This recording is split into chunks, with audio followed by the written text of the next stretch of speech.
नहीं है, मैं बोल रही हूँ अपनी बात कहिए। इनकी बुजदिली और पाकिस्तान परस्ती, नहीं मैं अपनी बात बोल के रहूंगी और आपको म्यूट करना पड़ेगा। और मुझे बताओ जो अपनी कौम का नहीं हुआ वो किसका होगा? रागिनी प्लीज प्लीज चीखे क्या बोल रही है? ठीक से बात करिए। क्या कहा अभी? ठीक से बात करिए। आप रिपीट कर सकते हैं? ऑडियो मेरा क्लियर नहीं है। ये महिला कंटिन्यूअसली बदतमीजी करती है चैनल पर। आप मुझे बोलने दीजिएगा उसके बाद। सुनना सकते तो मुझे नहीं बोलना है, मेरा समय इनको दे दीजिए। एक बार भी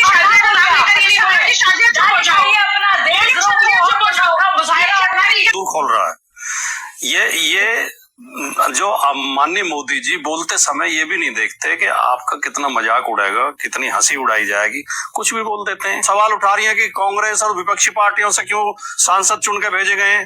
अब इनकी पार्टी में तो ट्रोलिंग के विशेषज्ञ हैं, किसी को गाली दिलवानी हो, किसी अधिकारी को आतंकवादियों की बहन बताना हो, संसद के अंदर आतंकवादी चिल्लाना हो, मोदी जी के चरणों में सेना को समर्पित करना हो, तो ये कर सकते हैं। बाहर विदेशों में जाके देश की छवि सुधारने के लिए तो पढ़े लिखे लोगों की जरूरत पड़ेगी, और पढ़े लिखे लोग मिलेंगे विपक्षी पार्टियों में। समाजवादी पार्टी के वरिष्ठ प्रवक्ता राजकुमार भाटी ने किस तरीके से पूरी भारतीय जनता पार्टी को अनपढ़ बताते हुए उनका मजाक उड़ाया है, और इस डिबेट में देखने वाले की रागिनी नायक और शाजिया इल्मी के बीच में कितनी जबरदस्त बहस हुई है, और शाजिया इल्मी इस डिबेट में गाली गलौज करने लगती है, जिसका जवाब रागिनी नायक देती है। जो डिबेट तथ्यों के आधार पर होनी चाहिए, हमारे देश की सेना के नाम पर होनी चाहिए, उस पर क्रेडिट लेने की होड़ में शाजिया इल्मी स्तर पार कर जाती है। यह बीच वीडियो में देखने वाले में पाकिस्तान को बांटने का क्रेडिट आप इंदिरा गांधी को देते हैं ना, तब भी तो लड़ाई तो सेना ने की थी।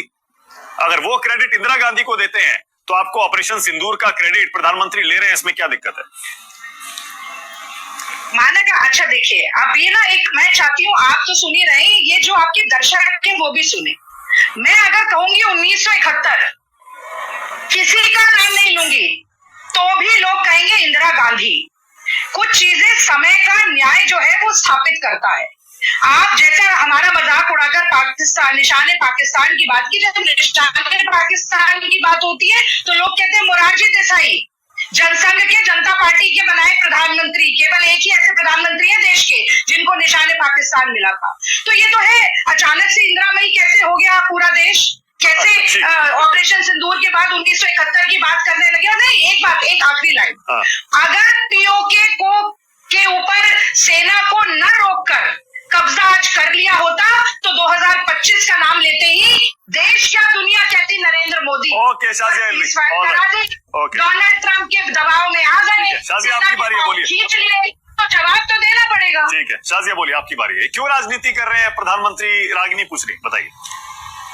5 बजकर 14 मिनट हो गए हैं और लगातार मैं एक स्पीच सुन रही हूँ, और मैं क्या सुन रही हूँ इस भाषण में, मैं सिर्फ और सिर्फ देश के खिलाफ जो मानसिकता है, कुंठित मानसिकता है वो, उसके अलावा पाकिस्तान की सरपरस्ती और पाकिस्तान प्रेम और मोदी जी की नफरत के जरिए देश के खिलाफ और देश के सैन्य बल का अपमान लगातार मैं सुन रही हूँ। एक एक करके मैं धज्जियां उड़ाऊंगी जो रागिनी नायक अभी ओल फोल बक रही हैं। सबसे पहले तो हमें क्या मिला ऑपरेशन सिंदूर से? ऑपरेशन सिंदूर से निर्णायक जीत मिली है और हमने दिखा। चुप रहिए, बहुत देर बोली है। शाजिया आराम से बात करो। आपस में लड़ने के बजाय अपनी बात कहिए। इनकी बुजदिली और पाकिस्तान परस्ती, नहीं मैं अपनी बात बोल के रहूंगी और आपको म्यूट करना पड़ेगा। और मुझे बताओ जो अपनी कौम का नहीं हुआ वो किसका होगा? रागिनी प्लीज प्लीज चीखे क्या बोल रही है? क्या कहा अभी? ठीक से आप रिपीट कर सकते हैं? ऑडियो मेरा क्लियर नहीं है। नहीं कुछ नहीं, please no personal comment. Ragini please, Ragini सबने आपको सुना,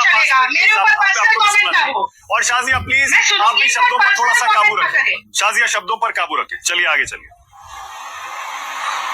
क्या शब्दों में काबू किया? मैं फिर से बोलूंगी, ये कांग्रेस की पाकिस्तान परस्ती है, ये उनका देशद्रोह है कि लगातार जो पाकिस्तान सवाल पुछवाना चाह रहा है और अंतरराष्ट्रीय मंच में हमें एम्बैरेस करना चाह रहा है, ये उसकी आवाज बन के राहुल गांधी और ये रागिनी नायक जैसे लोग जो प्रवक्ता हैं, जो देश के खिलाफ जाने के लिए तैयार है क्योंकि उनको सिर्फ अनभक्ति करनी है अपने एक ऐसे नाकारा लीडर से जो ना कांग्रेस का लीडर हो पाया, लीडर ऑफ ऑपोजिशन ऑपोजिशन तो छोड़िए, यहाँ तक कि इनके सारे सीनियर लीडर्स ने बाकायदा कहा है कि जो राहुल गांधी कर रहे हैं वो कतई गलत है और किसी भी तरह से हम भारत के सैन्य बल का अपमान नहीं करेंगे, किसी भी तरह से अपने देश का मनोबल नहीं गिराएंगे और वो सलाहवार जो पाकिस्तान पुछवाना चाह रहा है अपने स्लीपर सेल से वो काम नहीं करेंगे। अफसोस की बात है ये कि कांग्रेस पार्टी एक स्लीपर सेल बन गई है। कांग्रेस पार्टी दरअसल एक स्लीपर सेल है मिस इन्फॉर्मेशन की और पाकिस्तान के प्रोपेगेंडा की। मैं दुनिया को बताना चाह रही हूँ कि जो सारा भाषण आपने अभी भी सुना है 8 मिनट का, ये उसमें सारे के सारे तथ्य मौजूद है कि किस तरह से वो सारे सवाल और वो जो झूठा नैरेटिव जो पाकिस्तान कर रहा है, जो लगातार कुछ अंतरराष्ट्रीय अखबार करते हैं, जो सोरोस के बिके हुए लोग हैं, वो सारे काम जो है रागिनी नायक कर रही है राहुल गांधी के कहने पर। क्योंकि सुनिए एक एक करके मैं बताऊं, पीओके के बारे में बताऊं क्या हुआ था 1948 में, 47-48 में जब ट्राइबल्स आए थे क्या हुआ था आपको याद है? नेहरू जी, हम लोग जीत रहे थे लेकिन नेहरू जी मामले को ले गए यूनाइटेड नेशंस में, अंतरराष्ट्रीयकरण किया।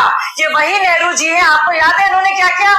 चाहे वो 65 हो या 72 का शिमला अकॉर्ड हो या इंडस वाटर ट्रीटी हो, लगातार इंडस वाटर ट्रीटी तो नेहरू जी के वक्त में जो उन्होंने अयूब खान के साथ की थी और जो इंदिरा गांधी ने जो शिमला अग्रीमेंट किया था, बावजूद इसके कि हमारे इतने प्रिजनर्स ऑफ वॉर हमारे पास थे पाकिस्तान के, लेकिन ऐसा समझौता, ऐसे घुटने टेक दिए और पीओके के वजह ही नेहरू गांधी परिवार है, उसके लिए खुद तो कुछ कर पाए नहीं है। अब जब इतनी शानदार कार्रवाई भारत की तरफ से हुई है इतने बड़े पैमाने पर कि पूरी इंडो पाक की जो डॉक्ट्रिन है, जो पूरी सुरक्षा नीति है और रक्षा नीति है, उसमें एक नया अध्याय जोड़ा है प्रधानमंत्री मोदी जी ने। और हाँ, हमारा है जवाब दे सकती हूँ? मोदी जी के वजह से भारत का सीना हुआ है। नहीं बोलूंगी मैं, चुप रहिए आप, क्योंकि आपने बहुत लंबा वक्त दिया है और मैंने क्या क्या बातें सुनी अपने देश के बारे में और अपने प्रधानमंत्री के बारे में, क्या चुप रहना के बारे में, के बारे में मैं बिल्कुल बोलूंगी। आपको बता दूं, मैं 18 मिनट मैंने शुरू किया था 5:15 जवाब देना चुप रहिए। ये इनको मैंने एक्सपोज किया है। आपने जो पाकिस्तान परस्ती दिखा रही है ना, काम नहीं आएगी। रागिनी जी, आपकी पार्टी बुज़दिल है और चाइना पाकिस्तान की स्लीपर सेल है, आप प्रोपेगेंडा मशीन है पाकिस्तान की। सुन लीजिए, आप कांग्रेस पार्टी ने की हैसियत ये हो गई है, इतने गिर गए आप लोग कि आप पाकिस्तान की प्रोपेगेंडा पार्टी बन गए हैं। इतना तो पाकिस्तानी नहीं करते होंगे जितना आप कर रही है मैडम। पाकिस्तान के लोग कह रहे हैं और तस्दीक कर रहे हैं इस बात की कि किस तरह से लाहौर की में जो रक्षा प्रणाली थी, वायु रक्षा प्रणाली थी, उसको ध्वस्त कर दिया गया है। क्या हुआ है AQ-9 और AQ-16 का, और जो हमारा आकाश था कि किस तरह से सारे मिसाइलों और ड्रोन की बौछार को रोक दिया और जो हमारी धरती पर छूने नहीं दिया एक भी मिसाइल या ड्रोन को, जिसके वजह से इतने इलाके हैं, सीमावर्ती इलाके हैं, चाहे वो पूंछ हो या अखनूर हो या राजौरी हो या अमृतसर हो या कच्छ हो या जैसलमेर हो या दिल्ली में जहां पे एम किया था, पूरी तरह से सुरक्षित रहे हैं। शुक्रिया अदा कीजिए रागिनी जी, शुक्रिया अदा कीजिए। आपको भी आतंकवादियों से निजात मिलने का आपको भी खैर मकदम करना चाहिए और कहना चाहिए मोदी जी पूरे देश का 56 इंच का सीना है और आप लोग रह गए पखवान की बात कर रही थी, आप लोग 56 भोग की पार्टी है। हम लोग वाकई में हमने देश का सीना 56 इंच का किया है मैडम, जरा हमें ना बताइए। और सारी की सारी जो गलतियां कश्मीर में हुई है उसके जिम्मेदार आप हैं, हम लोग हैं जिन्होंने अनुच्छेद 370 को खत्म किया है, इसके लिए रोते रह गए आप लोग।